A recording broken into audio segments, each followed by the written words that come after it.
Hola clase, hoy vamos a discutir The Chili Queens, las reinas de Chile. La canción que oímos se llama Mexico. The song that you heard was called Mexico by la banda Mexican Institute of Sound. So vamos a comenzar con esta historia. I love this story because it just shows how much of a melting pot we are in the United States. And so I'm going to go back a little bit to tell the history of why we have such a Mexican influence in Los Estados Unidos. So just really quickly, I want you to take a look at this map. And can you give me 5 states that have names that come from Spanish origin?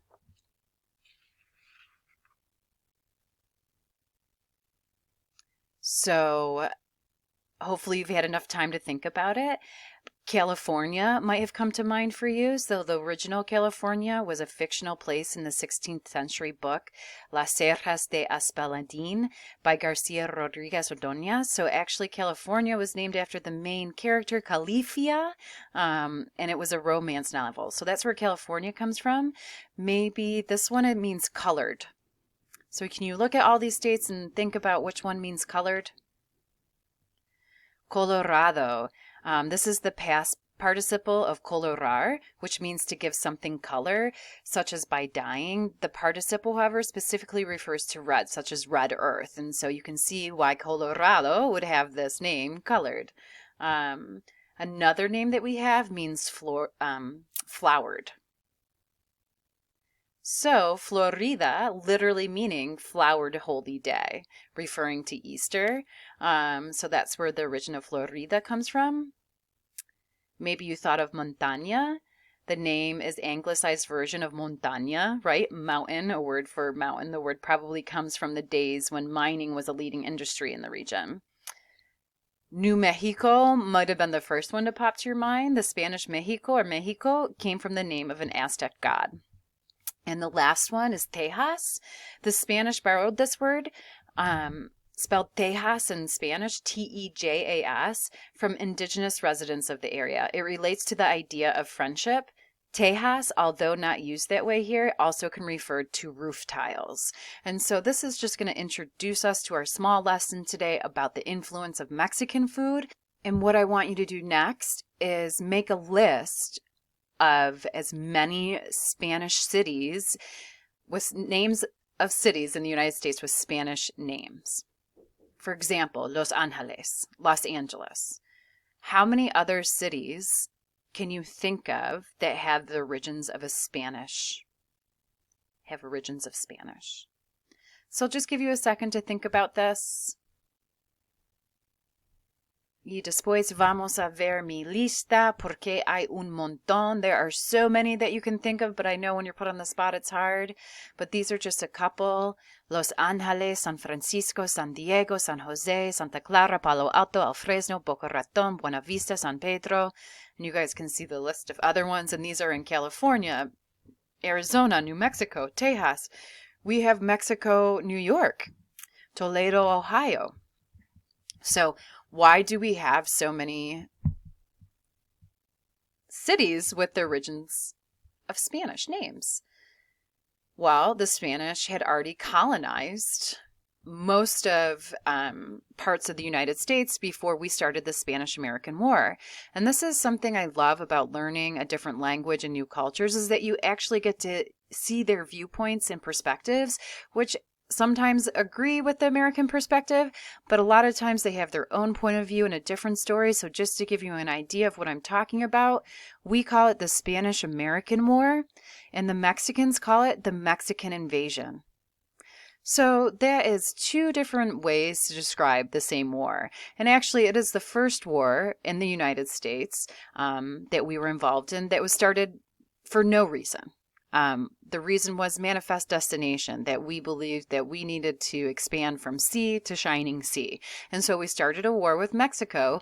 If you guys can see on the right-hand side with the map, Mexico went all the way up to Montana, right? And so you have Texas, New Mexico, California, and up even further. And so after the Spanish-American War, or the Mexican invasion, depending on what perspective you're looking at it, the border went down to where you can see on the left-hand side. So that's the map that we see today. But before that map existed, the one on the right-hand side was how much land Mexico had before the Mexican invasion, and hence why, right, the Spanish had already colonized all along this area. So that's why you have Los Angeles, San Francisco, San Diego, Santa Ana, Santa Barbara, and so on, all the way down. And also why we have such a huge influence of Mexican culture in our countries, because, you know, it's always been there. So vamos a discutir un poquito más.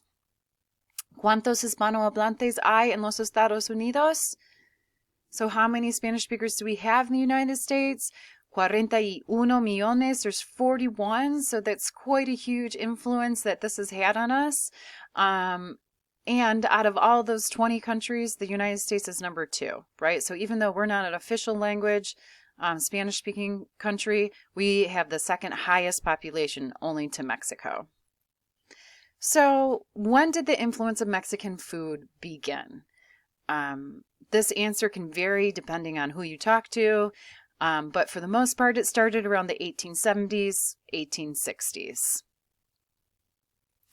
And our story begins in the Alamo. So in the evening time, around 4 or 5, women would come to the Alamo and start setting up their chili tables. And so there was originally about 11 women that would come to the plaza every night, set up their tables, set up their chile con carne, and sell it to the customers that would come to the plaza to socialize at night.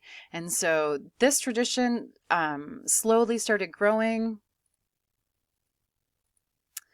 And the Chili Queens of San Antonio became really popular. People from all over the country wanted to come and taste this really spicy food that was pretty much non-existent everywhere else. And so just to give you an idea, you guys, Mexican food has really exploded in the last 30 years. When I was growing up in the 90s as a teenager, you never went to a party with salsa and chips.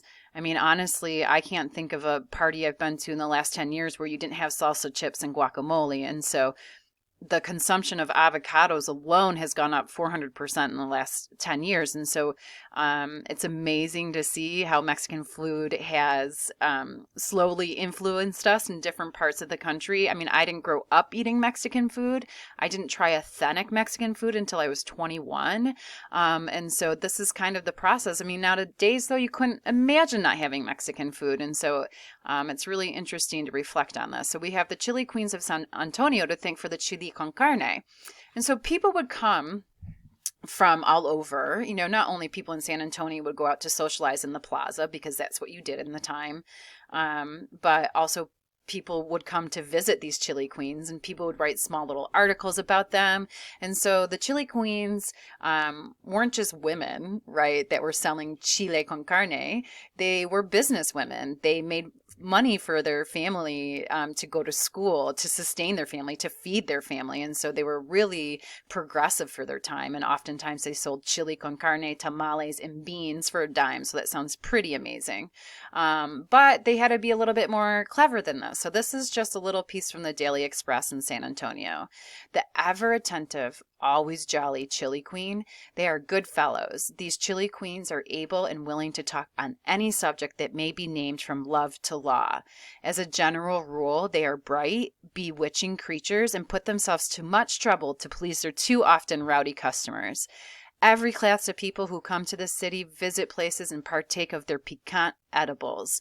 And so that's something that was really interesting about the chili queens, especially as they evolved. You know, originally they just had their pot and little table, but eventually, you know, they started putting little tables out with chairs and maybe like a cover on top of the table to look more elegant. And then maybe their daughter was a good singer, so they would bring their daughter to sing songs and entice more customers. So that was a huge part of your customer base, was how good of a conversationalist are you? So not only are you competing for the best chili, right, you're also competing conversational wise. And you have to remember what's so amazing about this.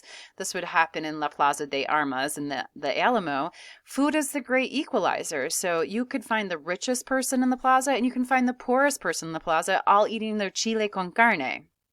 So how did it come that chile con carne that was only being eaten in San Antonio spread across the United States?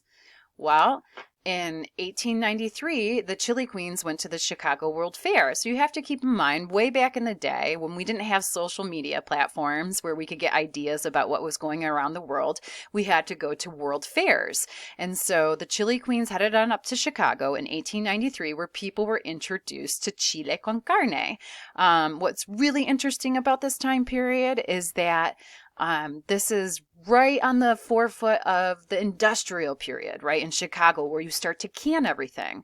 Well, guess what's really easy to can?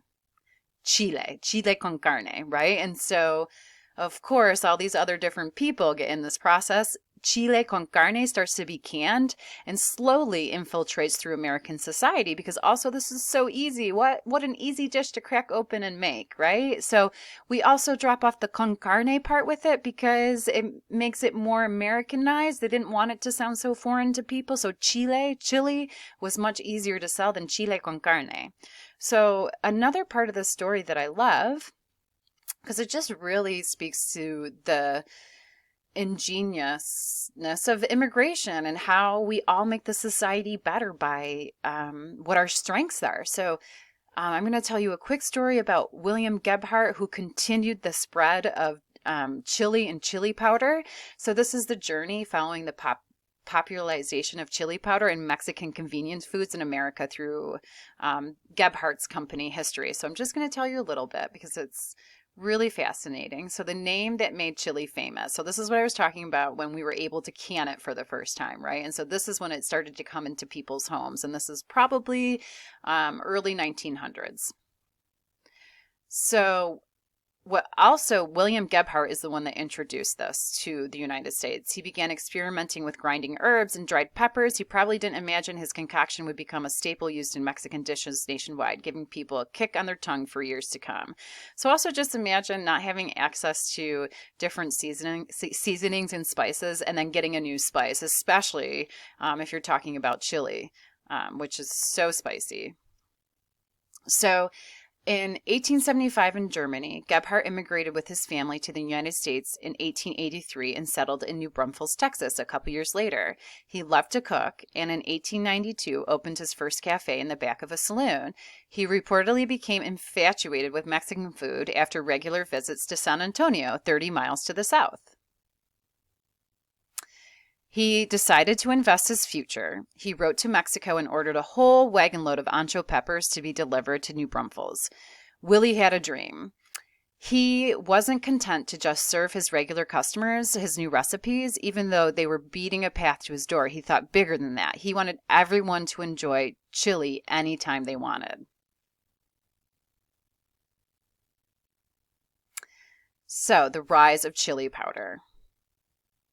In 1896, Gebhardt registered the Eagle brand chili powder trademark and ordered a commercial establishment in San Antonio to manufacture and sell chili powder. Initially, Gebhardt's market was limited to Texas. Americans outside the state simply did not know how to cook with chili pepper. So just think about that idea, right? Not knowing how to cook with chili pepper. Around 1908, the company William Gebhardt, being ingenious as he was, knew that there was a need for a Mexican cooking book. So this German immigrant created the first Mexican cookbook in the United States. So one of the first Tex-Mex cookbooks. The cookbook introduced Americans to what would be one of the most popular cuisines in the country. And so I think he made 1,000 at first is what I read because it became so popular then he started handing them out basically for free. Because what he did was really clever. He also started to make packages that you could just have at home, right? So that you could make a whole Mexican dinner with this one box if you bought it, right? So it would have the chili in it, it would have your refried beans, it would have your black beans, it would have everything you need, and all you needed to do was open it up. And so William Gebhardt was very ingenious in creating this and making it easy and accessible to the American people. And a lot of times he would throw his cookbook in there too, which then people would buy more of his products. And so I love the story about all of us using our best skills to create something incredible. So that's just my small story, right? Expansion, the debut of Mexican convenience food. The Chili Queens may have given it the name, but Gebhardt gave chili its flavor and continued pushing it through the United States. And unfortunately, in the 1930s is when the Chili Queens came to an end due to the fact that